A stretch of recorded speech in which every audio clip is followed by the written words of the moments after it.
नमस्कार, एनबीसी 24 देख रहे हैं आप और मैं हूं आपके साथ मानसी। बिहार के ग्रामीण कार्य विभाग के अधीक्षण अभियंता विनोद कुमार राय की मुश्किलें लगातार बढ़ती जा रही है। आर्थिक अपराध इकाई ने उनके खिलाफ भ्रष्टाचार निवारण अधिनियम के तहत आय से अधिक संपत्ति का मामला दर्ज किया है। हाल ही में पटना स्थित उनके आवास और समस्तीपुर में 2 ठिकानों पर छापेमारी की गई है, जहां से जांच टीम को कई अहम सबूत हाथ लगे हैं। इस कार्रवाई में यह खुलासा हुआ है कि इंजीनियर राय ने अपने नाम और परिवार के सदस्य के नाम पर अपार संपत्ति खरीद कर रखी है। ईओयू की जांच में सामने आया है कि विनोद राय ने पटना, दानापुर और कोटा में फ्लैट खरीदे हैं। वहीं एनसीआर क्षेत्र के नोएडा में 2 ऑफिस स्पेस, गाजियाबाद, फुलवारी और सोनपुर में कई प्लॉट भी उनके नाम पर मिले हैं। इसके अलावा उनकी पत्नी बबली राय, बेटी प्रिया राय और बेटे अभिषेक राय के नाम पर समस्तीपुर जिले के रोसड़ा इलाके में 2 दर्जन से अधिक संपत्ति का पता चला है।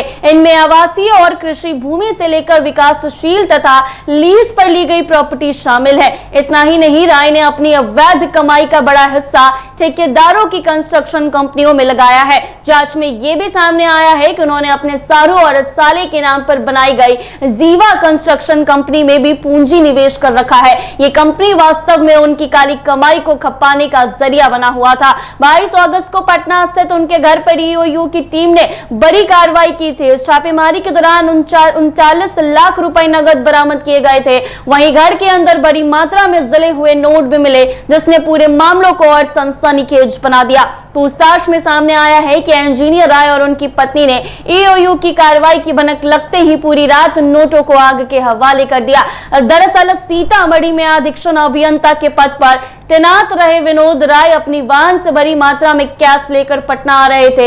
इस बाबत ईओयू को गुप्त सूचना मिली। टीम रात में उनके घर पहुंची, लेकिन उस वक्त विनोद राय की पत्नी ने दरवाजा खोलने से इनकार कर दिया और खुद को अकेला बताकर समय गंवाया। इस बीच दंपत्ति ने मिलकर लाखों रुपए के नोट जला डाले। सुबह जब ईओयू की टीम घर के भीतर पहुंची तो उन्हें जले हुए नोटों का ढेर देखकर हैरान रह गई। अधिकारियों का कहना है कि अब तक के सबसे चौंकाने वाले मामलों में से एक है, क्योंकि इसमें न सिर्फ अवैध संपत्ति का जाल सामने आया है, बल्कि सबूत मिटाने की कोशिश बेनकाब हुई है। फिलहाल विनोद कुमार राय को गिरफ्तार कर लिया गया है और उनके संपत्तियों की गहन जांच चल रही है। माना जा रहा है कि जांच में और भी बड़े खुलासे हो सकते हैं, जो सरकारी तंत्र में व्याप्त भ्रष्टाचार की गहराई को उजागर करेंगे। भ्रष्टाचार को कम करने की और जीरो टॉलरेंस की नीति के बाद लगातार ऐसी कार्रवाई किए जा रहे हैं। सरकारी विभाग में जो अधिकारी काम करते हैं उन पर अक्सर इस तरह की कार्रवाई की जाती है, लेकिन फिर भी ऐसे मामले थमने का नाम नहीं लेते हैं। वहीं एक बार फिर से इस तरह का मामला